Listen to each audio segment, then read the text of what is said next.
तो चलिए स्टार्ट करते हैं लेक्चर 2। अभी तक हमने देखा कि फोर्स क्या है, मतलब दो चार्जेस के बीच में फोर्सेस क्या है। तो दो चार्जेस के बीच में जो फोर्स होगा वो डायरेक्टली प्रोपोर्शनल होगा प्रोडक्ट ऑफ द चार्जेस के, proportional to Q1 Q2 by R, और इनवर्सली प्रोपोर्शनल होगा आर स्क्वायर के। हमारे पास जो फोर्स आया था दो चार्जेस के बीच में वो आया था F equal to K Q1 Q2 by R square, ये हमारा फोर्स आया था। अब फोर्स कैसा क्वांटिटी है, वेक्टर क्वांटिटी है।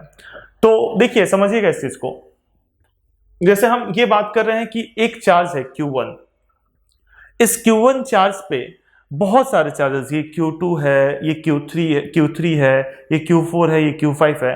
इन सब चार्जेस की वजह से Q1 पे कितना फोर्स लगेगा। तो समझिएगा एक टर्म में हम लोग यूज करेंगे यहाँ पे, जैसे F12 यूज किया है तो F12 का मतलब हुआ force on 1 due to 2, force on 1 due to 2। अगर F13 यूज किया है तो इसका मतलब हुआ फोर्स ऑन 1 ड्यू टू 3। हम Q1 पे फोर्स लगा रहे हैं, तो Q1 पे फोर्स लगाने वाले बहुत सारे चार्जेस हैं। Q1 पे फोर्स Q2 लगा रहा है, Q1 पे फोर्स Q3 लगा रहा है, Q1 पे फोर्स Q4 लगा रहा है, Q1 पे फोर्स Q5 लगा रहा है। तो इन सारे चार्जेस की वजह से जो फोर्स लग रहा है उनका वेक्टर सम, मतलब कि F13 plus F14 plus F15, इन सारे चार्जेस के कारण जो वेक्टर सम होगा उसे हम लोग क्या कहेंगे, सुपरपोजिशन प्रिंसिपल से निकालेंगे। मतलब net force on any charge Q1 is vector sum of all the forces. सारे चार्जेस के वेक्टर सम को कर लीजिए, जो आएगा that is the net force on charge Q1। ये है आपका सुपरपोजिशन प्रिंसिपल। आगे देखते हैं, ये आप इसे लिख लीजिएगा कि नेट फोर्स किसी भी चार्ज पे जो होगा वो सारे चार्ज की वजह से जो फोर्सेज होगा उसका वेक्टर सम, सिंपल सम नहीं, वेक्टर सम। तो क्वेश्चन के थ्रू हम इसे समझेंगे, आप इसे पॉज करके लिख लीजिए। आगे देखते हैं, इस पे बेस्ड क्वेश्चन देखते हैं हम। पहला क्वेश्चन है आपके पास, ABC is an equilateral triangle of side A and charges Q are kept at each corner as shown in the figure. Figure तो नहीं, खैर फिगर मैं बना दे रहा हूं। Find net force on any one charge. अब देखिए Q चार्जेस हैं और एक ट्रायंगल है, तो पहले तो हम एक ट्रायंगल बनाते हैं, हम लोग एक ट्रायंगल बनाते हैं पहले, इक्विलेटरल ट्रायंगल। अब इस इक्विलेटरल ट्रायंगल के हर एक कॉर्नर पे एक चार्ज रखते हैं, Q Q Q। ये Q हो गया, ये भी Q हो गया, और ये भी Q हो गया। ये A हो गया, ये B हो गया, और ये C हो गया। आपको C पे नेट फोर्स निकालना है। ये इक्विलेटरल ट्रायंगल है, साइड A ले लीजिए, सारे साइड बराबर है, A ले लीजिए। आप इसे पॉज करके ट्राई कीजिए, इसके बाद मैं सॉल्व करता हूं। आप पहले सॉल्व कर लीजिएगा, देन सॉल्यूशन देखिएगा, तभी बेनिफिट है, अदरवाइज कोई बेनिफिट नहीं है। अब देखिए C पे फोर्स लगाने वाला कौन है। C पे फोर्स A भी लगा रहा है, C पे फोर्स B भी लगा रहा है। C पे जो A फोर्स लगा रहा है वो इधर क्यों लगा रहा है, वो क्या है आपका FCA। और C पे जो B फोर्स लगा रहा है वो इधर क्यों लगा रहा है, FCB।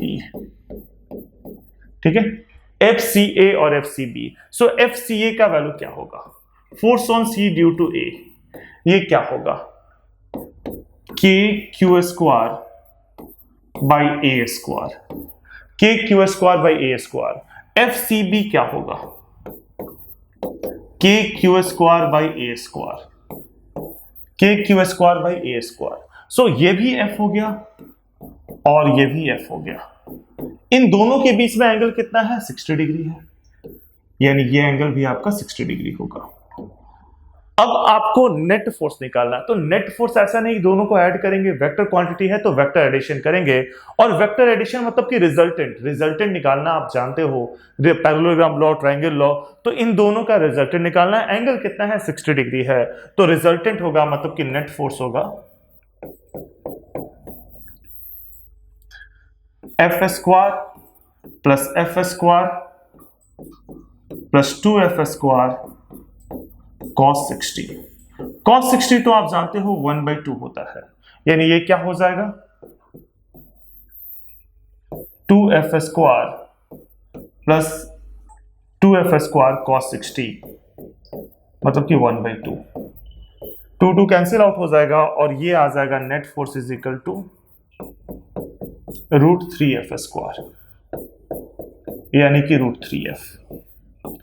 नेट फोर्स आपका √3F हो जाएगा, है ना।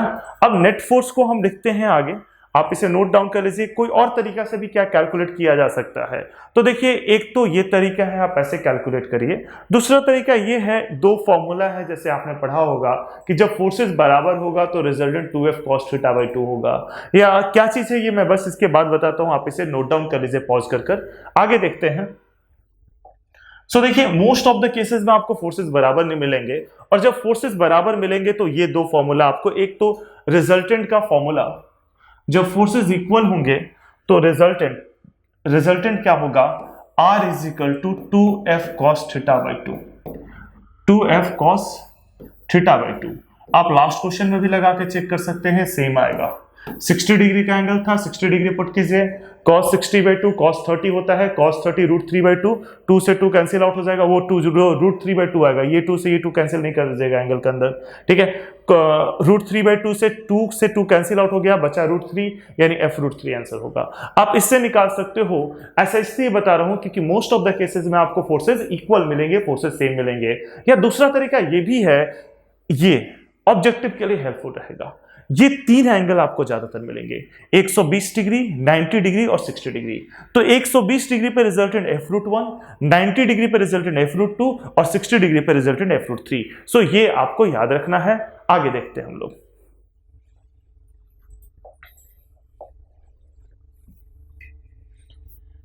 सो ये क्वेश्चन है आपके पास, charges of magnitude Q are kept at vertices of a square. बिल्कुल वैसा ही क्वेश्चन है, उसी पैटर्न पे है। आप इसे पॉज कीजिए और ट्राई कीजिए, एक स्क्वायर बनाइए और सारे कॉर्नर पे चार्ज Q रखिए, ठीक है। सो हम लोग देखते हैं इसको।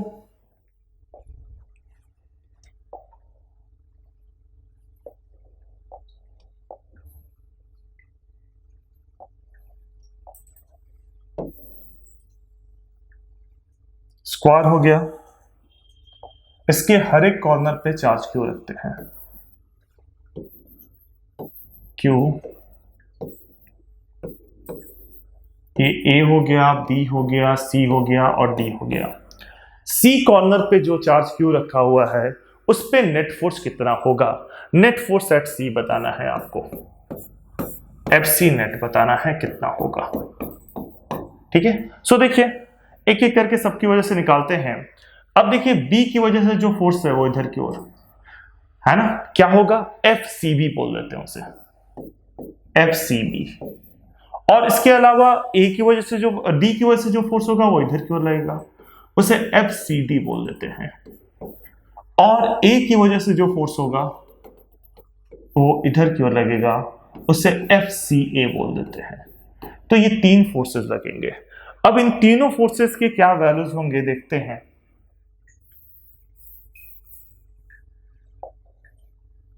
सबसे पहले हम निकालते हैं FCD। इनके बीच में डिस्टेंस कितना है, A है, क्योंकि साइड A है, ये साइड A है, ये A है, तो ये A√2 हो जाएगा। आई होप आपको ये चीज पता होगा। सो FCD कितना हो जाएगा, KQ² A², क्योंकि डिस्टेंस A है। उसके अलावा आपका FCB है, KQ² A², ये भी होगा। और उसके अलावा फिर आपका FCA है, KQ² A√2 का होल स्क्वायर, यानी ये हो जाएगा आपका KQ² 2A²। अब KQ² A² क्या होगा, F होगा, तो ये क्या बन जाएगा, F/2। सो फोर्सेस क्या क्या हो गए, फोर्स हो गया, इसको F बोल देते हैं, इसको F बोल देते हैं, तो ये F/2 हो जाएगा। सो तीन फोर्सेस क्या क्या हुए, F हुआ और F/2 हुआ। दिस इज F, अलग कलर से लिखता हूं ताकि आप देख सको, this is F, this is F and this is F/2। सो इन तीनों फोर्सेस का रिजल्टेंट निकालना है। तो निकालते हैं, पहले आप इसे नोट डाउन कर लीजिए, इसे इरेज करते हैं फिर निकालते हैं। सो देखिए आपके पास जो तीन फोर्सेस हैं कौन कौन से हैं, एक इधर है F, एक इधर है F और एक इनके बीच में है F/2। सो F और F का रिजल्टेंट जो है वो R1 मान लेते हैं। Let R1 be the resultant of F and F। अब ये जो R1 है वो कहां लाई करेगा, एग्जैक्टली बीच में लाई करेगा। R1 का वैल्यू कितना होगा, R1 आप ऐसे निकाल सकते हो 2f cos थीटा बाई 2 से निकाल सकते हो, या अगर आपको याद हो वो टेबल तो 90 डिग्री के नीचे f रूट 2, 120 डिग्री के नीचे f रूट 1, मतलब 120 डिग्री पे रिजल्टेड f रूट 1 होता है, 90 डिग्री पे रिजल्टेड f रूट 2 होता है, और 60 डिग्री पे रिजल्टेड f रूट 3 होता है। सो खैर ये 90 डिग्री है यानी R1 f रूट 2 होगा, बट आप निकालना चाहते हो तो निकाल सकते हो 2f cos 90 डिग्री बाई 2, यानी ये हो जाएगा 2f cos 45 डिग्री, यानी R1 हो जाएगा 2f 1 बाई रूट 2, यानी कि रूट 2f। सो R1 का वैल्यू हुआ रूट 2f, R1 हमारा रूट 2f हो गया, तो नेट फोर्स कितना होगा? नेट फोर्स होगा root 2f plus f by 2, ठीक है। So f is equal to root 2 plus 1 by 2, root 2 plus 1 by 2, ये आपका नेट फोर्स हो जाएगा। आप इसे नोट डाउन कर लीजिए एंड देन हम आगे बढ़ते हैं।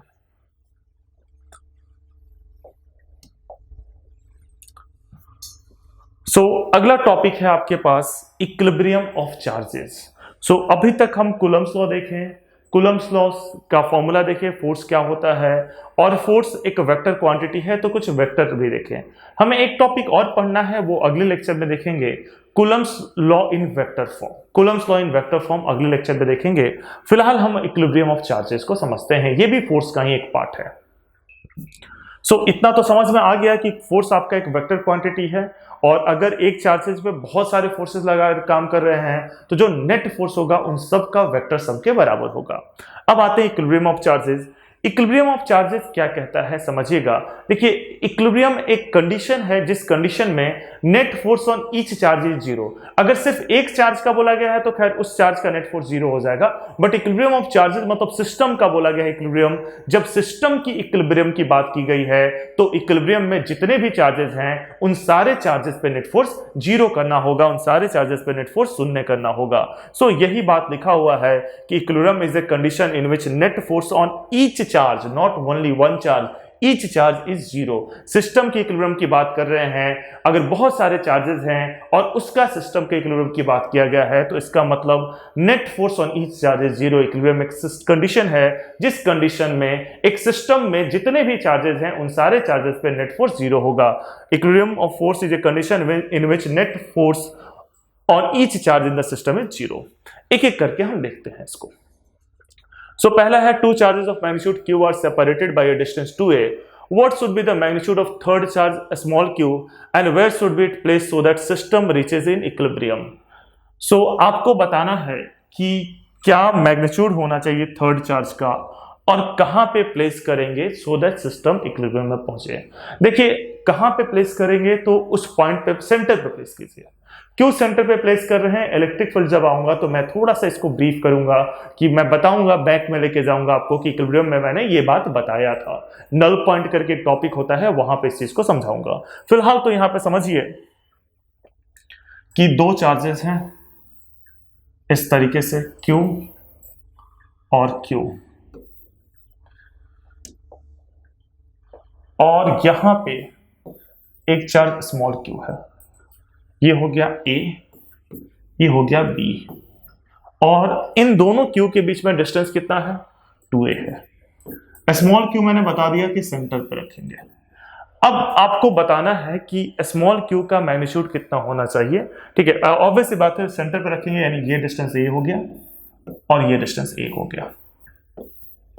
अब समझिएगा, इक्विलिब्रियम एक कंडीशन है जिस कंडीशन पे net force on each charge is zero. तो अगर मैं इसे A कह रहा हूं, इसे B कह रहा हूं, इसे C कह देता हूं, तो C पे तो नेट फोर्स जीरो होगा क्योंकि A और B पे इक्वल चार्जेस है, डिस्टेंस इक्वल है, इसलिए तो सेंटर पे रखा है। तो ये दोनों बराबर फोर्सेस लगाएंगे। तो ये दोनों जब बराबर फोर्सेस लगाएंगे तो फोर्स, नेट फोर्स आपका जीरो होगा। लेकिन अब हम बात करते हैं कि स्मॉल q पे तो नेट फोर्स जीरो होगा। स्मॉल q का मैग्नीट्यूड कितना होगा वो चेक करने के लिए या तो A पे नेट फोर्स जीरो करना पड़ेगा या तो B पे करना पड़ेगा। स्मॉल q पे तो जीरो होगा क्योंकि ये कैपिटल Q A पे और कैपिटल Q B वाला इक्वल फोर्सेस लगाएगा, तो इसलिए दोनों अपोजिट डायरेक्शन में हो जाएगा। A वाला इधर क्यों लगाएगा? FA, के capital Q small Q by A square, B वाला इधर क्यों लगाएगा एफ बी के capital Q small Q by A square, और ये दोनों फोर्सेस बराबर है, इक्वल इन मैग्नीट्यूड है, तो नेट आपका 0 हो जाएगा। चलिए ये काम तो हो गया। लेकिन इसके अलावा कैपिटल ए पे जो चार्ज रखा हुआ है, कैपिटल ए पे जो चार्ज कैपिटल क्यू है, उस पे भी नेट फोर्स 0 होगा। वो 0 कर हम स्मॉल क्यू का वैल्यू लगाएंगे, उस पे नेट फोर्स 0 क्यों होगा? क्योंकि ये कंडीशन इक्विलिब्रियम है, और इक्विलिब्रियम एक कंडीशन है जिस कंडीशन में net force on each charge is 0 होता है। सो एफ ए नेट आपका 0 होगा। अब ए पे फोर्स तो दोनों लगा रहा है, ए पे फोर्स सी भी लगा रहा है, ए पे फोर्स बी भी लगा रहा है। मान लेते हैं कि सी पॉजिटिव है, वैसे तो सी नेगेटिव होगा, अगर आप देखोगे तो बी इधर लगाएगा तो सी को इधर लगाना चाहिए, वो अपने आप आ जाएगा। मान लेते हैं कि सी आपका पॉजिटिव है, तो दोनों फोर्स इधर लगाएगा, तो एड समेशन 0 होना होगा, यानी एफ ए सी मतलब ए पे फोर्स सी की वजह से प्लस एफ ए बी, इन दोनों का फोर्स 0 होना चाहिए। अब देखिए ऑब्वियस सी बात है, स्मॉल क्यू नेगेटिव होगा तभी तो ये इधर फोर्स लगाएगा और बी इधर लगा रहा है, दोनों का डायरेक्शन अपोजिट होगा तभी तो 0 होगा। बट हम देखते हैं, यानी ये होगा k q small Q by A square plus k q square by 2a का whole square is equal to 0। So ये क्या होगा, k q q by A square is equal to minus k q square by 4a square. ठीक है, सो आपको किसका value निकालना, आपको स्मॉल क्यू का वैल्यू निकालना है। सो स्मॉल क्यू क्या होगा, minus Q by 4, that is the value of small Q. Small Q क्या होगा, माइनस क्यू बाई 4। सॉल्व कर लीजिए, के क्यू से के क्यू कैंसिल आउट हो गया, इधर एक क्यू एक्स्ट्रा बचा। ठीक है, सो के क्यू सो क्या हो जाएगा, माइनस क्यू बाई 4 सॉल्व करने के बाद। तो ये क्वेश्चन आपका हो गया, पॉज करके इसे नोट कर लीजिए। इक्विलिब्रियम का एक क्वेश्चन हुआ, अगला क्वेश्चन देखते हैं इक्विलिब्रियम पे। आई होप आपने इसे नोट कर लिया होगा। सो ये क्वेश्चन है, आप इसे पॉज कीजिए और ट्राई कीजिए 2 मिनट का टाइम लेकर। सो क्वेश्चन है आपका, 3 charges kept at vertices of an equilateral triangle. एक इक्विलेटरल ट्राइंगल है, उसके वर्टिसेस पे 3 चार्जेस रखे हुए हैं, सबका मैग्नीट्यूड क्यू मान लेते हैं। 4th चार्ज मतलब कि अनदर चार्ज स्मॉल क्यू कहां पे रखा जाए, ये भी पूछा जाता है। तो मैंने आपको बता दिया कि सेंटर पे रखा जाएगा, तो another charge small q is kept at centroid, ये दे दिया है। ये भी पूछ सकता है कि 4th चार्ज कहां पे रखा जाए और उसका मैग्नीट्यूड क्या होना चाहिए, so that system reaches in equilibrium. देखिए 4th चार्ज हमेशा उस जगह पे रखिए, उस पोजीशन को नल पॉइंट बोलते हैं, जब नल पॉइंट पढ़ेंगे तो आपको बताऊंगा। ठीक है, तो 4th चार्ज को सेंट्रॉइड पे रखेंगे। ठीक है, अगर दो सारे चार्जेस डिफरेंट है तो कैसे कैलकुलेशन करते हैं, अगेन नल पॉइंट में हम देखेंगे। तो अभी तो फिलहाल सेंटर पे हम रखेंगे, तो सेंटर ट्रायंगल का सेंटर सेंट्रॉइड होता है। तो 4th charge small q is kept at centroid. Small q का मैग्नीट्यूड कितना होना चाहिए, so that system reaches in equilibrium. So चलिए इस क्वेश्चन को करते हैं। यहां पे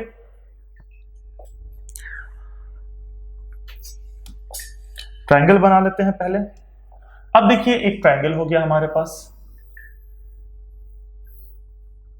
अब इस ट्रायंगल में 3 चार्जेस तो आपके यहां पे रखे हैं, एक क्यू है, एक क्यू है और एक क्यू है। ये 3 चार्ज तो ये हो गया। 4th charge small Q centroid पे रखा हुआ है। ठीक है, ए बी सी। ठीक है, 4th charge small Q centroid पे रखा हुआ है। ठीक है, अब आपको स्मॉल क्यू का मैग्नीट्यूड बताना है, सो दैट सिस्टम आपका इक्विलिब्रियम में हो। मतलब 4th चार्ज ए वाला जो चार्ज है उस पर नेट फोर्स 0 होना चाहिए, यानी एफ ए नेट 0 होना चाहिए। ठीक है, सो देखिए ए पे फोर्स लगाने वाला कौन है, ए पे फोर्स लगाने वाला बी है इधर की ओर, एफ ए बी। ए पे फोर्स लगाने वाला सी है इधर की ओर, एफ ए सी। और ए पे फोर्स लगाने वाला स्मॉल क्यू है, वो इधर कहीं बीच में लगाएगा ऐसे। ठीक है, अगर पॉजिटिव हुआ तो एफ ए सॉरी डी से डी कह देते हैं, एफ ए डी। बट पहले हमें एफ ए बी और एफ ए सी निकालना होगा। समझिएगा एफ ए बी और एफ ए सी क्या है। एफ ए बी आपका होगा k q square by A square. F A C भी उतना ही होगा, k q square by A square. दोनों बराबर होगा, दोनों k q square by A square होगा, दोनों का एफ एफ ले लेते हैं, मतलब ये भी एफ हो गया और ये भी एफ हो गया। सो ये दोनों एफ एफ है और इनके बीच में एंगल कितना है, 60 डिग्री है। एक एफ इधर की ओर है और एक एफ इधर की ओर है और इनके बीच में एंगल कितना है, 60 डिग्री का है। तो इन दोनों का रिजल्टेंट कितना होगा, इन दोनों का रिजल्टेंट बीच में ले लेते हैं, ये R1। 60 डिग्री पर रिजल्टेंट कितना होता है आपको पता है, तो R1 कितना होगा, f√3। सो क्या बन गया, इधर की ओर R1 है आपका जो कि f√3 है और इधर की ओर FAD है। सो मतलब फोर्सेस क्या क्या हो गया आपका, एक हो गया R1 जो कि है f√3 और एक है आपका FAD। ठीक है, नेट फोर्स निकालना है, नेट फोर्स 0 होना चाहिए, मतलब A पे नेट फोर्स 0 होना चाहिए, यानी इन दोनों का जो फोर्सेस का सम है वो 0 होना चाहिए। ठीक है, सो करते हैं इसको।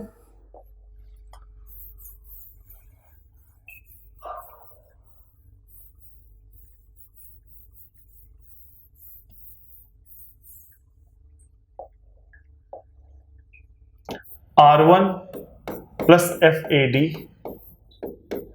Is equal to 0। R1 कितना है आपका, R1 है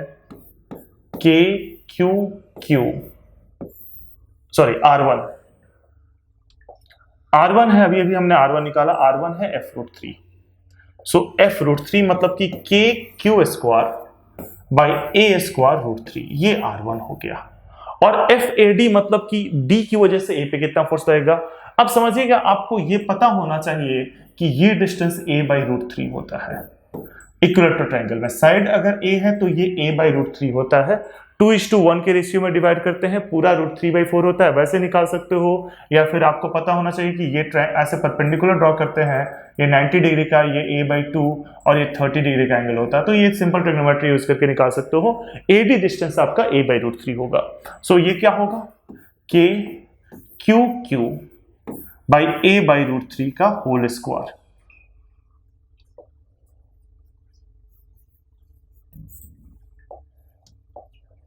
A/√3 का होल स्क्वायर सो A/√3 आप देख सकते हो, ये A/2 है, ये 30 डिग्री का एंगल है, ट्रिग्नोमेट्री यूज करके सिंपल निकाल लीजिए। ये हाइपोटेनस है, ये बेस है, बेस A/2 है और आपका हाइपोटेनस हमें निकालना है, तो cos 30 से निकाल सकते हो। सो ये 0 होना चाहिए, यानी ये क्या हो जाएगा आपका KQ² by A² into √3 is equal to minus, ये √3 का स्क्वायर ऊपर चला जाएगा, तो ये क्या बन जाएगा, 3KQQ बाई A²।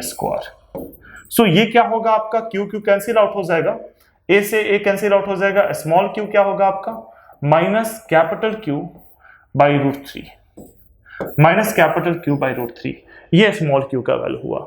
आप इसे नोट डाउन कर लीजिए, अगर कोई डाउट होता है तो बताइए, इसमें small q minus Q by √3 हो जाएगा। सो आगे बढ़ते हैं, इसे लिख लीजिए।